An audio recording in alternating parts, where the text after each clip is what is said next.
Hello दोस्तों, आप सभी लोगों का स्वागत है हमारे मिशन करियर एकेडमी में। आज हम लेकर आए हैं सभी रेलवे छात्रों के लिए यूथ बुक से महाविजन बैच, जिसमें हम सामान्य विज्ञान के संपूर्ण मल्टीपल चॉइस क्वेश्चन को देखने वाले हैं और ये रेलवे के छात्रों के लिए रामबाण साबित होने जा रहा है, जैसे कि आरआरबी, आरआरबी ग्रुप डी और साथ ही साथ आरपीएफ कांस्टेबल के लिए भी। और आज का हमारा ये क्लास नंबर 12 जो होने जा रहा है और इससे पहले मैं 1 से 11 तक इसका क्लास के डिस्कशन में करवा चुकी हूँ। तो चलिए आइए क्वेश्चन की तरफ बढ़ते हैं।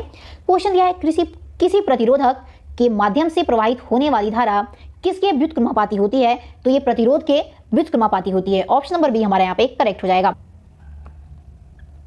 नेक्स्ट क्वेश्चन है हमारा, यदि प्रतिरोध को आधा कर दिया जाए तो धारा पर क्या प्रभाव पड़ेगा? तो धारा हमारा दुगना हो जाएगा। ऑप्शन नंबर ए यहाँ पे हमारा करेक्ट हो जाएगा। क्वेश्चन देखते हैं, अगला प्रश्न है हमारा, जब तार की लंबाई दुगनी की जाती है तो एमीटर की रीडिंग क्यों कम हो जाता है? तो ऑप्शन नंबर इसमें करेक्ट आंसर बी हो जाएगा, यानी कि जब तार की लंबाई दुगनी की जाती है तो एमीटर की रीडिंग आधी हो जाती है, इसलिए वो कम हो जाता है।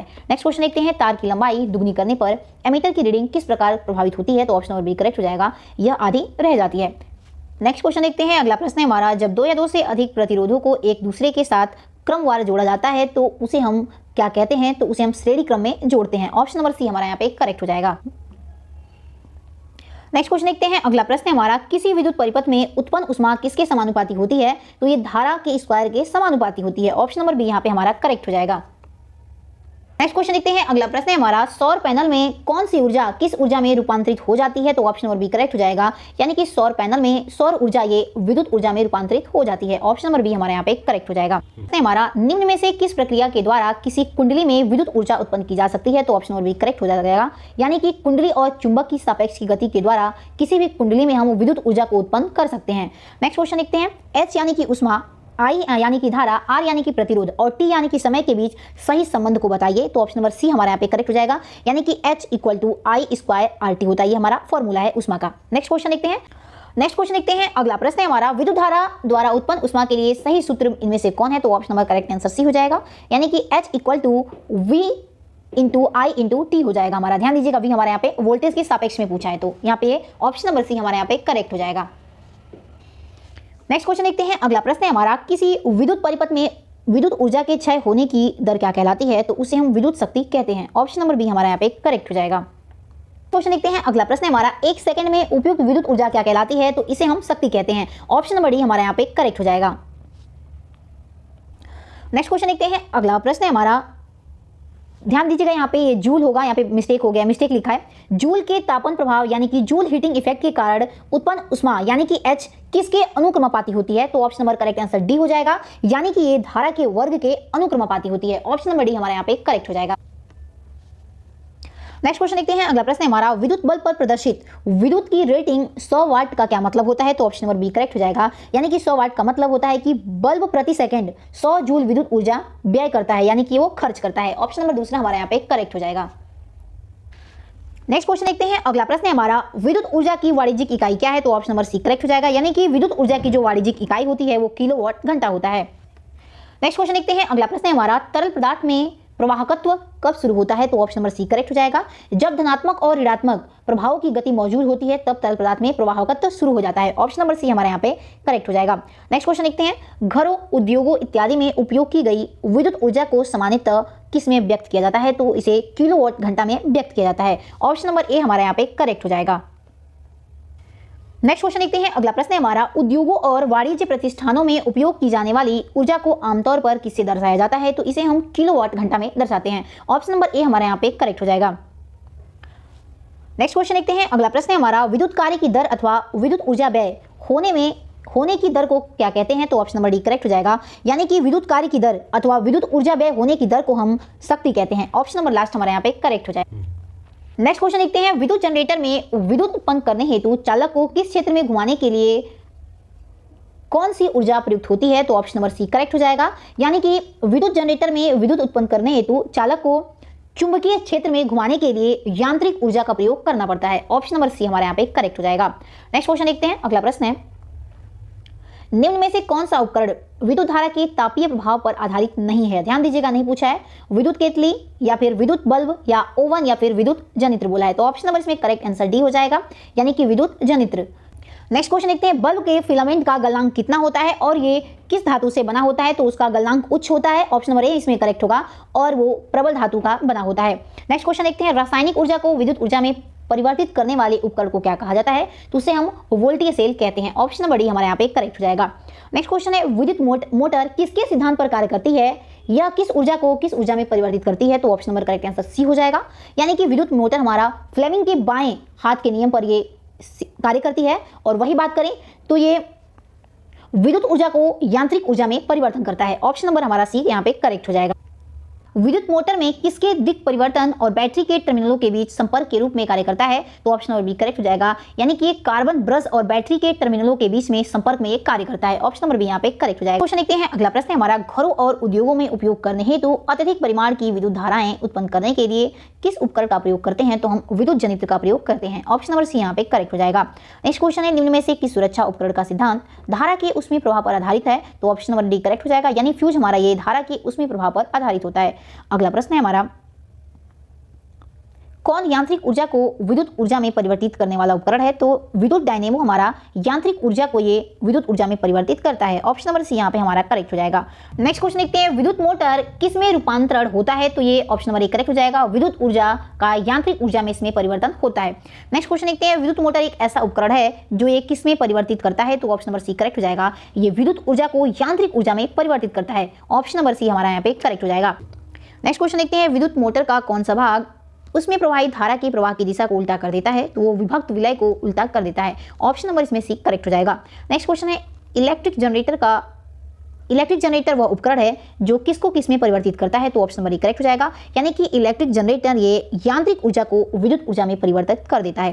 नेक्स्ट क्वेश्चन देखते हैं, विद्युत गीजर किस ऊर्जा को किस ऊर्जा में रूपांतरित करता है, तो ऑप्शन नंबर बी करेक्ट हो जाएगा। यानी कि विद्युत गीजर विद्युत ऊर्जा को उसमें ऊर्जा में परिवर्तन कर देता है। ऑप्शन नंबर बी हमारे यहाँ पे करेक्ट हो जाएगा।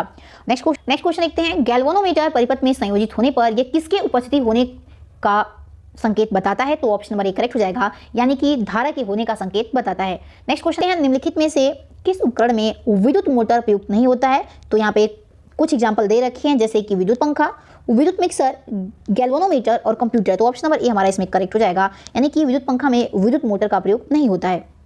तो चलिए नेक्स्ट क्वेश्चन देखते हैं। अगला प्रश्न है हमारा, निम्न में से कौन सा उपकरण परिपथ में विद्युत धारा का पता लगाता है, तो ऑप्शन नंबर ए करेक्ट हो जाएगा। यानी कि गैल्वेनोमीटर लगाता है। वही बात करें तो चलिए आइए उपकरण और उपयोग के बारे में डिस्कशन कर लेते हैं।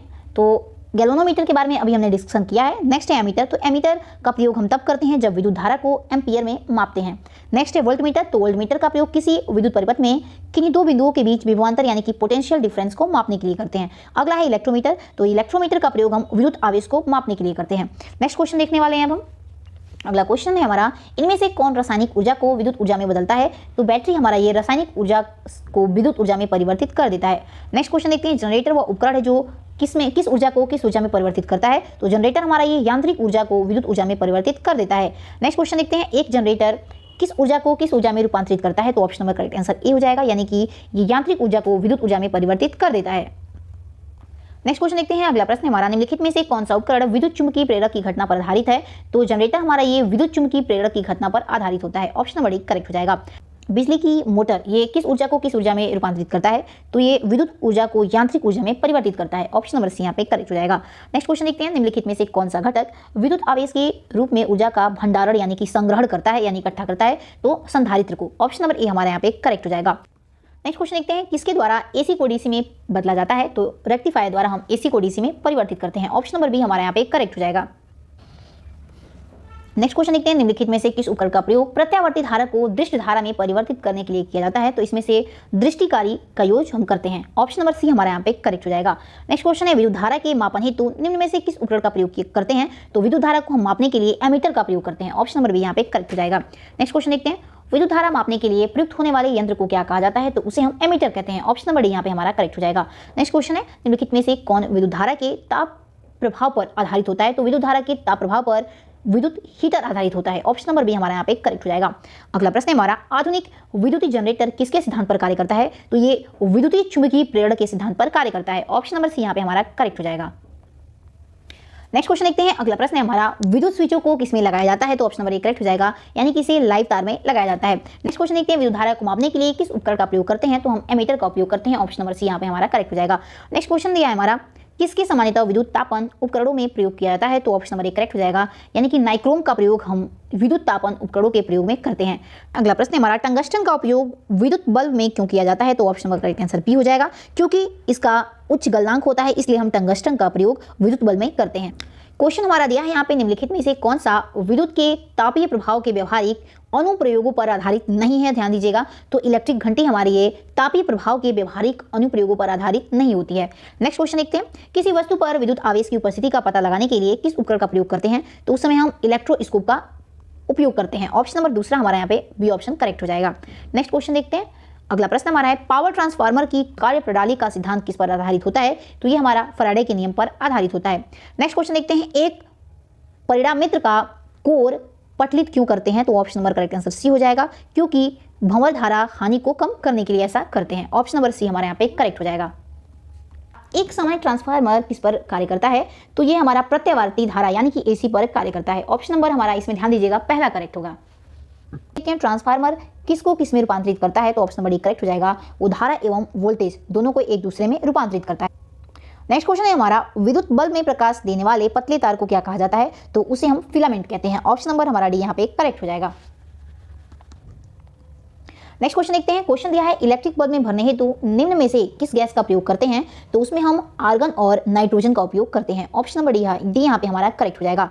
नेक्स्ट क्वेश्चन देखते हैं, अगला प्रश्न है, प्रकाश बल्ब का फिलामेंट बनाने के लिए किस धातु का उपयोग करते हैं? तो हम टंगस्टन धातु का प्रयोग करते हैं। ऑप्शन नंबर यहाँ पे डी हमारा करेक्ट हो जाएगा।